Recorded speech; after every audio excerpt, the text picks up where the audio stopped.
لبيك اللهم لبيك لبيك لا شريك لك لبيك إن الحمد والنعمة لك والملك لا شريك لك لبيك اللهم لبيك لبيك لا شريك لك Kita mengkaji aqidatul Syafi'i. Jadi qabla al-maghrib kita mengkaji akidah kalam ahli sunnah.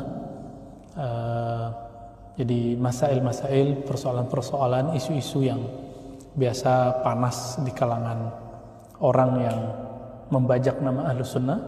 Salah satunya adalah keluar beberapa tulisan kecil, buku-buku kecil, termasuk terjemahan-terjemahan akidah Imam Syafi'i, bahwa Imam Syafi'i berakidah meyakini bahwa Allah bertempat.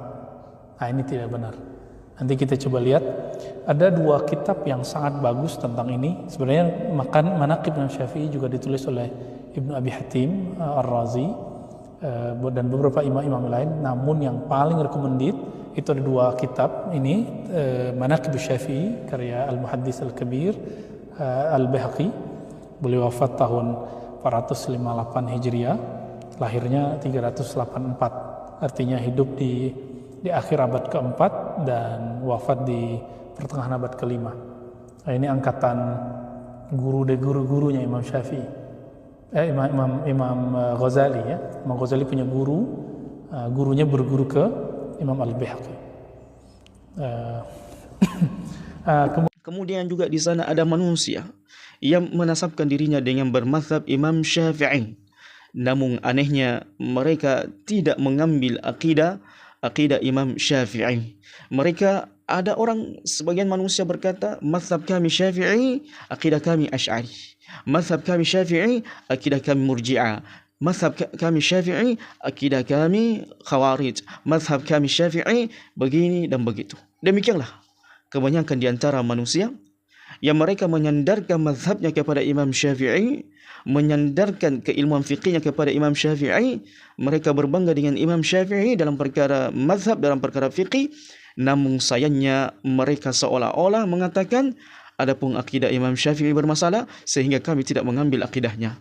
Adapun kami bermazhab Syafi'i, berakidah Asy'ari, seolah-olah mereka mengatakan akidah Imam Syafi'i bukan akidah ahli sunnah wal jamaah. Bismillahirrahmanirrahim. Assalamualaikum warahmatullahi wabarakatuh. Alhamdulillah hamdan katsiran tayyiban mubarakan fihi kama yuhibbuna wa yarda. Wassalatu wassalamu ala Rasulillah wa ala alihi wa ashabihi wa man tabi'ahum bi ihsanin ila yaumiddin wa ba'd. Ikhwatal iman rahimani wa rahimakumullah. Imam Syafi'i rahimallahu anhu rahmatan wasi'ah wa ghafarallahu bimannihi wa karamihi. Siapa yang tidak mengetahui Imam Syafi'i? Salah satu rujukan ulama ahli sunnah wal jamaah yang kemudian disebutkan beliaulah yang pertama kali mengarang sebuah kitab yang berkaitan dengan ilmu fiqih dan usulul fiqh. Dan keilmuannya zaman rahmatullah tidak diragukan lagi. Bahkan beliau hampir menjadi rujukan dari semua permasalahan agama yang berkaitan dengan fiqih dari seluruh manusia atau kaum muslimin yang ada di seluruh dunia. Imam Syafi'i terkenal dengan kecerdasan beliau, kepintaran beliau sejak usia kecil. Sehingga telah sampai kabar kepada kita di usia kecil beliau kemudian di usia 7 tahun telah menghafalkan Al-Quranul Karim. Bahkan beliau ketika berguru dengan Imam Malik rahimallahu anhu rahmatan wasi'ah wa ghafarallahu liman wa karami di Mekah, maka beliau pernah diuji oleh Imam Malik tentang hafalan beliau.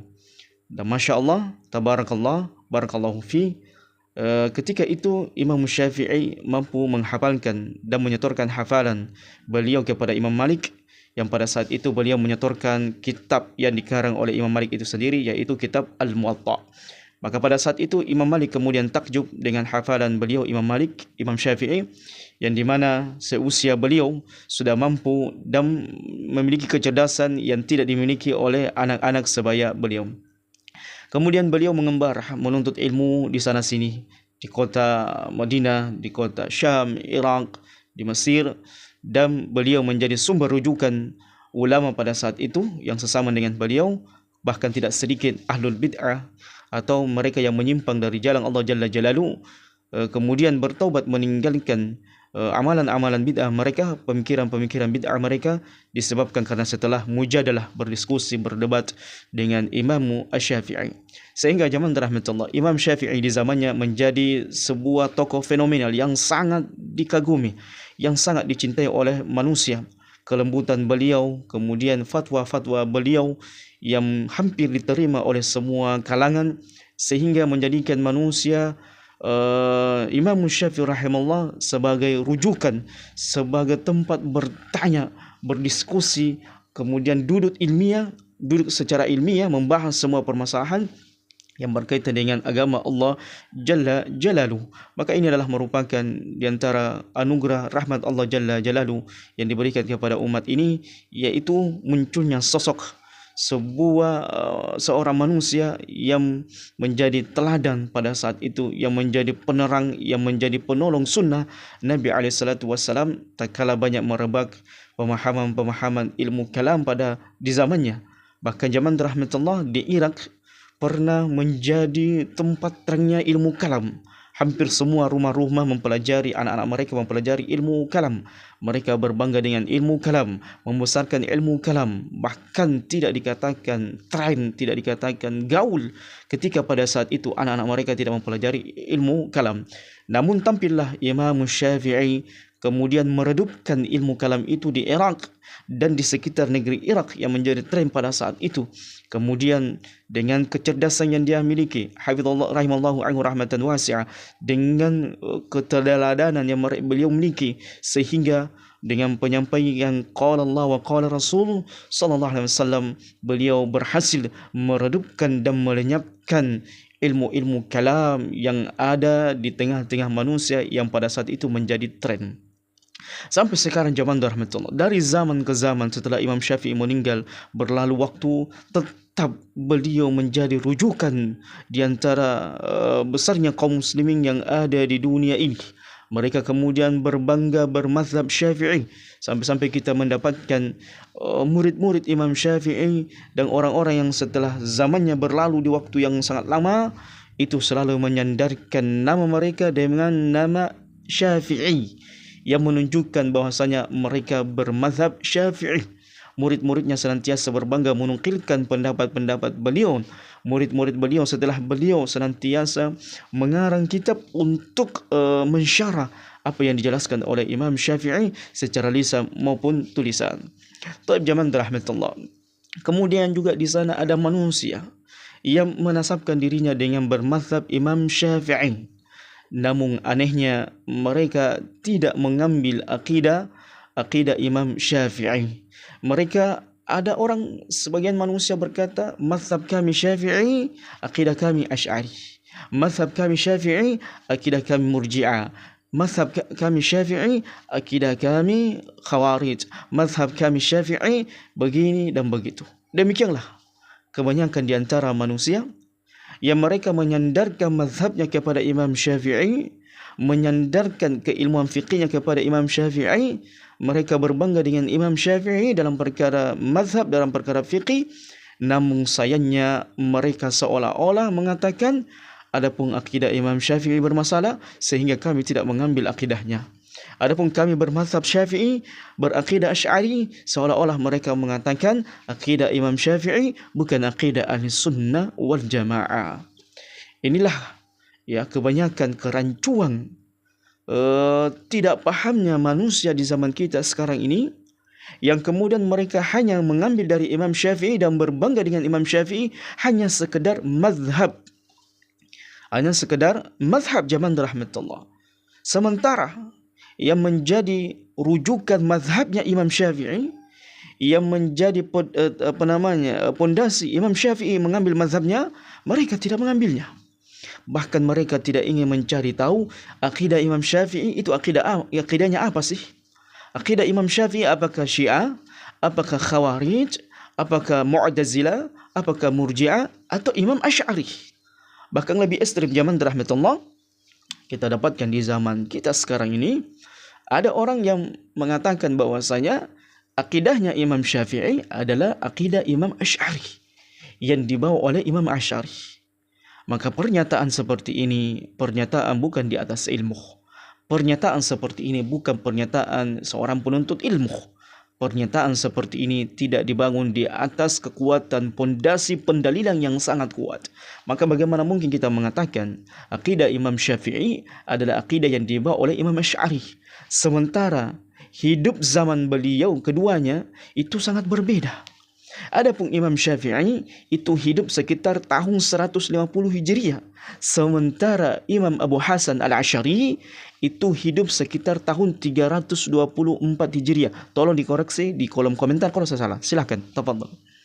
Maka bagaimana mungkin syattana bainahuma, sangat jauh zaman rahmatullah zaman di antara keduanya.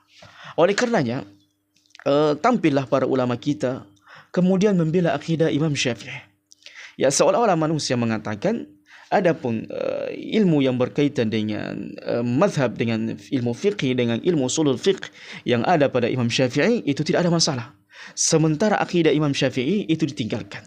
Akidah Imam Syafi'i itu tidak tidak diperdulikan, diabaikan, dipandang sebelah mata. Seolah-olah akidah Imam Syafi'i ini bermasalah sehingga tidak usah diambil akidahnya, hanya mazhabnya yang diambil. Karena kenapa? Orang kagum dengan takjub dengan apa yang ditorehkan oleh Imam Syafi'i berkaitan dengan ilmu fiqh, dengan usul fiqh, di mana ilmu fiqh beliau kitabnya Al-Um, kemudian usul fiqhnya adalah Ar-Risalah. Maka tampillah para ulama kita dari zaman ke zaman. Jangankan ulama di zaman kita sekarang ini yang kemudian membela akidah Imam Syafi'i dari tuduhan kejam, dari tuduhan orang yang suka dengan mazhabnya Imam Syafi'i, sementara tidak mau mengambil akidahnya Imam Syafi'i. Jangankan kita, ulama di zaman sekarang ini, murid-muridnya sejak dahulu sudah membela akidahnya Imam Syafi'i. Mereka menukilkan para orang-orang yang di zamannya Imam Syafi'i, murid-murid beliau, kemudian orang-orang setelah beliau yang bermazhab Syafi'iyah, yang kemudian mereka menjadikan mazhabnya seperti mazhab Imam Syafi'i. Mereka sangat luar biasa menukilkan kepada kita akidah Imam Syafi'i adalah akidah sunnah. Akidah Imam Syafi'i adalah akidahnya yang diajarkan oleh Nabi sallallahu alaihi wasallam. Akidah Imam Syafi'i adalah akidah yang diamalkan oleh para sahabat, para tabi'in, tabi'in, dan setelah zaman beliau yang diawali dari Abu Hanifah, Imam Malik, dan di zaman beliau Imam Syafi'i. Dan ada sebuah kitab yang sangat bagus, antum bisa menjadi rujukan bagaimana akidah Imam Syafi'i, bagaimana pemahaman beliau Imam Syafi'i. Karena bukan saja di zamannya para Khulafaur Rasyidin, di zamannya Uthman, Ali terjadi fitnah. Di zaman beliau lebih banyak terjadi fitnah, kerancuan dalam beragama.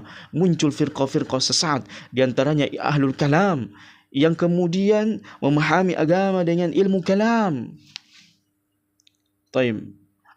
Jadi ada sebuah kitab yang sangat bagus yang antum bisa jadikan rujukan untuk mereferensi bagi antum yang mempermasalahkan akidah Imam Syafi'i, yang antum tidak mengambil akidah Imam Syafi'i, yang hanya sekedar mengambil mazhab beliau.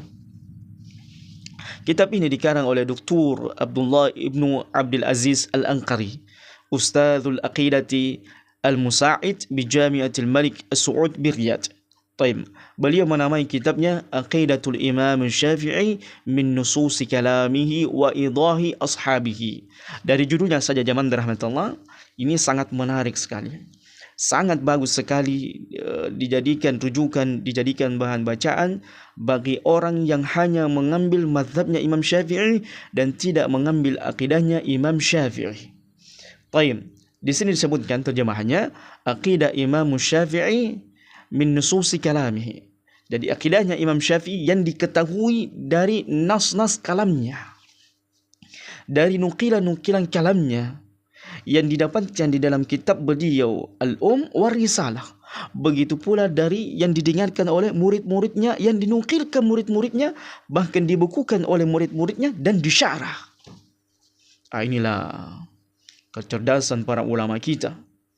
Bagaimana mereka menukilkan dari Imam Syafi'i tidak hanya berkaitan dengan furu'iyah, yang berkaitan dengan mazahib, ilmu fiqh, ilmu yang berkaitan dengan ibadah-ibadah manusia, peribadatan manusia kepada Allah Jalla Jalaluhu, akan tetapi lebih dari itu mereka menukilkan usuluddin, usulul aqidah, yang menjadi pondasi Imam Syafi'i membangun kitab mazhabnya, ilmu usulnya, ilmu fiqihnya, tiada lain dan tiada bukan adalah akidah sunnah ahli sunnah wal jamaah.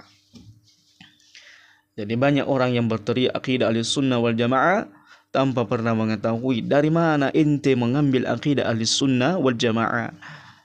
Apa itu akidah ahli sunnah wal jamaah? Bagaimana tatbiqiyahnya akidah ahli sunnah wal jamaah?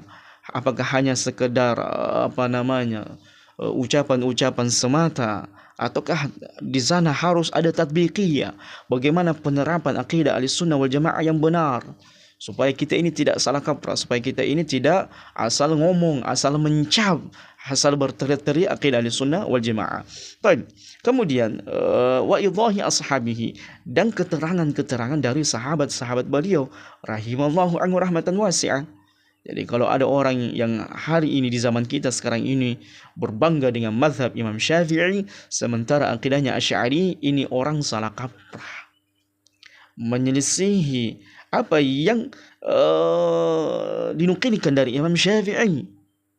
Jadi kalau antum ingin melihat akidah Imam Syafi'i, lihat kalamnya, lihat di kitab-kitab beliau yang masih ada terbaca. Bagaimana mungkin lewat bacaan-bacaan mereka itu yang mengambil akidah Imam Asy'ari, itu pun akidah Imam Asy'ari yang bermasalah, yang beliau telah tinggalkan Abu Hasan al-Asy'ari rahimallahu anhu rahmatan wasi'ah, yang kemudian ketika beliau di akhir hayatnya beliau membaca kitab Imam Ahmad, yang kemudian beliau merujuk di kitab Imam Ahmad berkaitan dengan akidah usul. Bagaimana caranya zaman rahmatullah? Mana akal sehat ketika kita membaca kitab Imam Syafi'i? Di situ ada nukilan-nukilan beliau berkaitan dengan akidah, nukilan-nukilan beliau berkaitan tentang Allah Jalla Jalaluh. Kemudian kita tidak mengambil akidahnya, mengambil akidah yang lainnya. Bagaimana caranya? Cintamu palsu. Ya, orang mengagumkan Imam Syafi'i, pada hakikatnya dengan apa yang mereka lakukan ingin menuduh Imam Syafi'i akidahnya bermasalah. Kenapa zaman rahmatullah mereka tidak menukilkan akidah Imam Syafi'i? Mengapa mereka tidak menjelaskan secara adil ketika mereka membaca kitab Imam Syafi'i di kitab Al-Um, atau mereka membaca kitab Imam Syafi'i di kitab Ar-Risalah? Di situ kan ada nukilan yang menunjukkan akidah Imam Syafi'i, keterangan para sahabat Imam Syafi'i yang disebut dengan Syafi'iyah, orang-orang yang bermazhab Syafi'iyah. Mana nukilan akidah Imam Syafi'i? Kenapa kalian tidak jujur? Kenapa kalian tidak berani menyampaikan akidah Imam Syafi'i?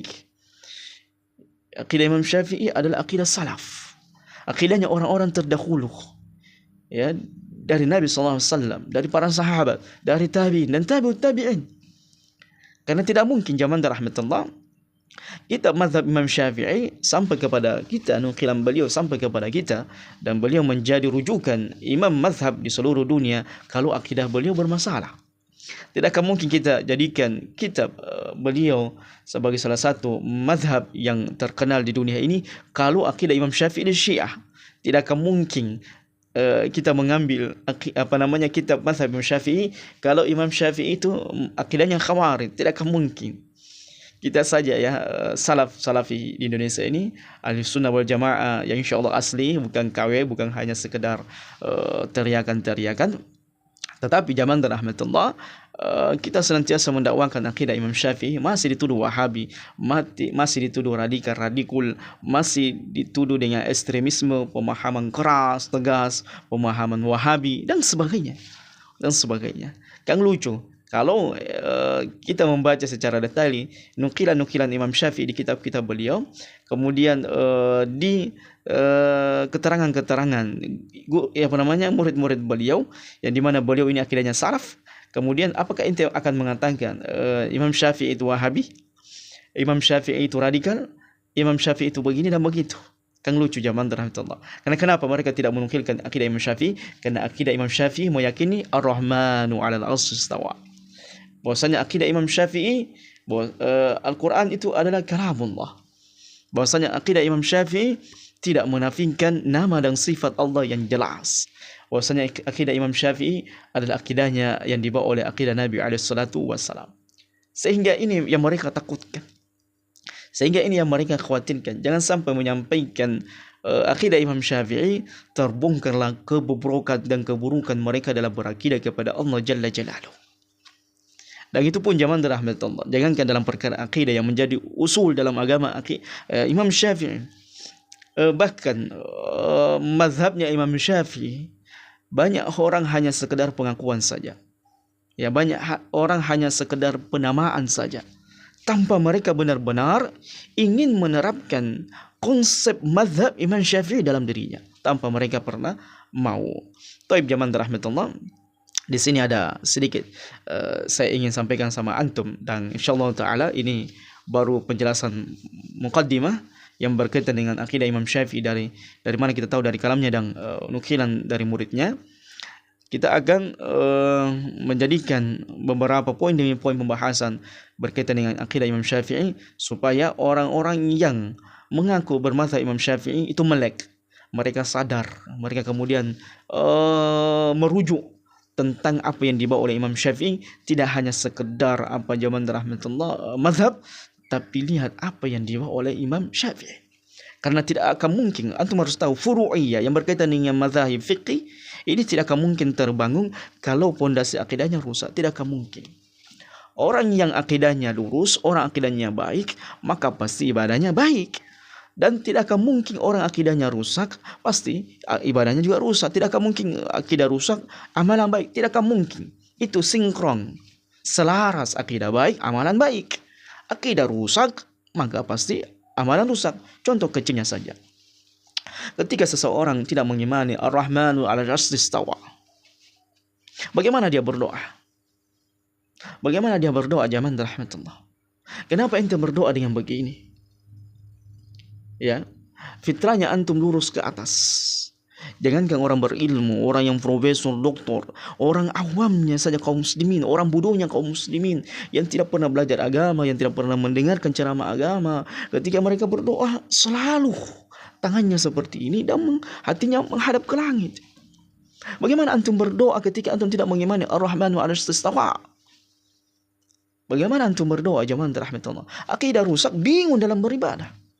Kemana antum tambahkan hatinya antum? Kemana antum bermunajah?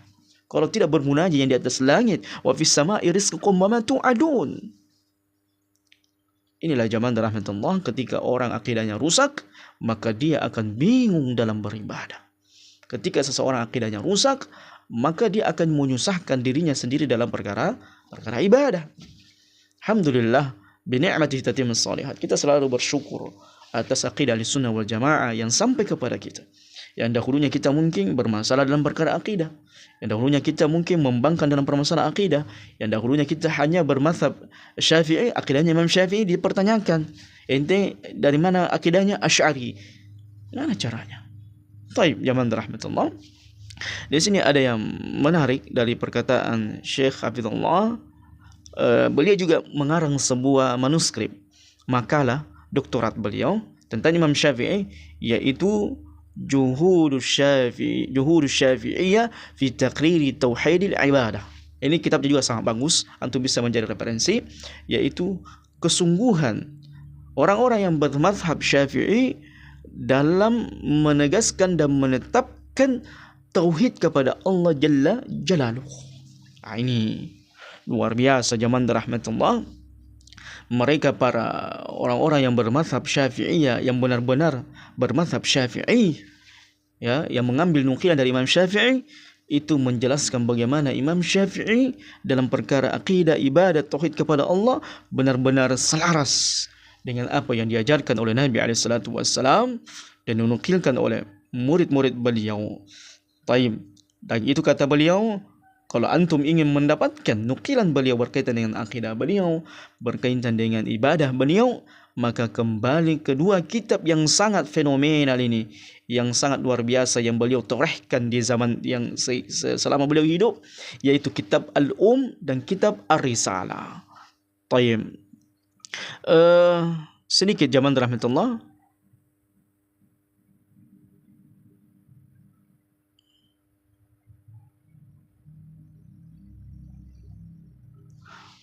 Tayyib. Saya bacakan buat antum sedikit saja. Nanti insyaallah ta'ala kita akan bahas. Awalu zuhuril madhhab kana bi Makkah al-Mukarramah. Tayyib. awal tersebarnya mazhab Imam Syafi'i itu ketika beliau sudah di Mekah, ya. Wa qad kana liwujudihi biha atharun kabirun fi ta'rif an-nas bihi. Ya, ketika beliau berada di Mekah, beliau memberikan pengaruh yang sangat luar biasa. Bersama dengan itu sudah ada mazhab Maliki atau Imam Malik pada saat itu, sehingga manusia terpengaruh dengan mazhab beliau. Haitsu tuqsadu hadhil balda tayyiba min qabl al-hujjat wal mu'tamirin. Di mana di Mekah ini, ya, kenapa cepat sekali tersebarnya mazhab Imam Syafi'i? Karena orang-orang yang umrah, orang-orang yang haji berjumpa dengan Imam Syafi'i, berjumpa dengan Imam Malik. Kemudian beliau rahimallahu anhu rahmatan wasi'ah, ketika ditanya dengan permasalahan agama, maka beliau bisa menjawab dengan baik, penuh dengan keadilan, sehingga manusia sangat cinta dengan pendapat-pendapat beliau. Kama anna makathahu bi Baghdad kana sawan fi intisyari madhhabi. Dan kemudian setelah dari Mekah, beliau hijrah ke Baghdad. Dan di Baghdad ini juga beliau sudah terkenal. Dan tiba beliau di Baghdad, maka tersebarlah mazhab beliau. Di anna Baghdad idzaka markazun al-khilafah. Karena pada saat itu di zamannya Imam Syafi'i, di Baghdad atau Irak itu menjadi tempat pusat pemerintahan. Wa biha thulatun kabiratun min ulama'il ummah. Ya, pada saat itu menjadi rujukan para ulama-ulama yang lainnya. Wa kanat maqsadat thulabul ilmi iddat jihad. Sehingga ketika Imam Syafi'i ini sudah tersebar keilmuan beliau, kecerdasan beliau, kekuatan hafalan beliau, kekuatan istinbat beliau, kekuatan ijtihad beliau, para orang-orang, anak-anak muda, para penuntut ilmu dari seluruh penjuru dunia, ya, sebagian belahan dunia, kalau misalnya berlebihan bahasa itu kemudian datang mendatangi Baghdad, Irak, untuk berguru dengan Imam Syafi'i. Jadi sebuah keutamaan, kemuliaan yang sangat besar orang-orang yang hidup di zaman Syafi'i, yang kemudian berjumpa dengan Imam Syafi'i dan berguru kepada beliau dan duduk di majelis beliau. Inilah zaman rahmatullah. Bagaimana orang-orang soleh sebelum kita kuat ilmiahnya, kuat bahasnya, kuat ijtihadnya, kuat hafalannya, karena puncak dari obsesi mereka hidup di dunia ini adalah menuntut ilmu. Maka jadilah mereka hamba-hamba Jalla Jalalu yang penuh dengan ilmu, hidup dengan ilmu, menerapkan sunnah Nabi SAW. Karena sunnah ini cahaya, penerang, pembeda, penguat, motivasi yang kuat di dalam diri seseorang ketika mereka beribadah kepada Allah Jalla Jalaluh. Mereka membangun akidah mereka, ibadah mereka, muamalah mereka, adab mereka, akhlak mereka, dakwah mereka di atas nukilan-nukilan para ulama sunnah. Inilah yang membedakan kita akidah sunnah wal jamaah dengan akidah-akidah sempalang yang lainnya.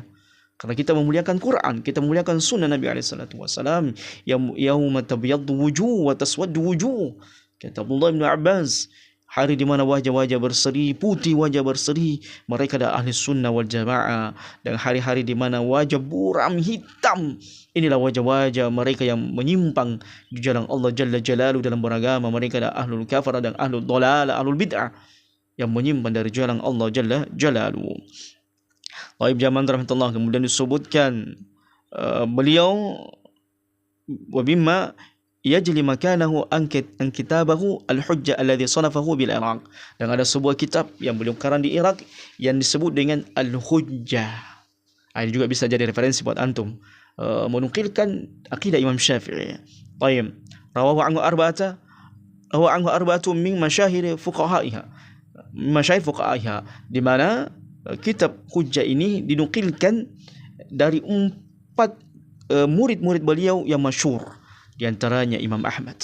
Jadi Imam Ahmad berguru kepada Imam Syafi'i. Jadi ada yang menarik zaman tertentu, tidak apa-apa yang sedikit supaya kita paham. Imam Ahmad berguru dengan Imam Syafi'i dalam perkara mazhab. Adapun Imam Syafi'i itu selalu meminta kepada Imam Ahmad untuk dinukilkan kepada beliau hadis-hadis yang dihafalkan oleh Imam Ahmad. Sehingga satu sama yang lainnya, guru dengan murid, murid dengan guru. Ya, inilah keindahan orang-orang soleh sebelum kita. Tidak ada hasad di dalam dirinya. Mereka kalau tahu si fulan ini lebih mendalam dalam perkara fikih, maka mereka berguru kepadanya. Tidak sombong, tidak angkuh, tidak merasa saya lebih hebat daripada ente. Tidak. Itu bukan kebiasaan orang-orang sebelum kita. Jadi mereka selalu berguru dengan orang yang lebih berilmu dari mereka. Ataukah mereka disebutkan ada hadis yang belum sampai kepada mereka dan sampai kepada muridnya, mereka mendatangi. Tidak sombong, tidak angkuh, tidak takabur, tidak tampoh. Itulah orang-orang soleh sebelum kita. Mereka kalau ada ilmu yang mereka belum sampai, atau ada hadis yang mereka belum sampai, dan sampai hal itu telah sampai kepada muridnya atau orang yang lebih di bawah mereka, maka mereka tidak malu untuk berguru, tidak malu mereka untuk meminta hadis tersebut. Karena yang mereka kejar adalah bagaimana menggapai keridhaan Allah Jalla Jalaluhu dalam perkara ilmu ini. Karena yang mereka cari adalah perkara bagaimana apa yang mereka dengarkan dari Nabi SAW itu tidak terlewatkan dari kehidupan mereka. Mereka sangat senang menghafal hadis Nabi SAW. Mereka sangat cinta dengan hadis Nabi SAW dan mereka mahu menghafalkan hadis Nabi SAW. Itu orang-orang soleh sebelum kita. Bagaimana mereka bersemangat dalam mengejar hadis, mencari hadis, mendengarkan hadis, mempelajari hadis sunnah Nabi SAW. Tayyib. Dan di antara gurunya, di antara orang yang belajar dengan Imam Syafi'i adalah Imam Ahmad. Coba lihat, Imam Ahmad sudah menjadi imam pada saat itu. Ya, sudah menjadi orang-orang di antara manusia yang dimintai fatwa, ditanyakan.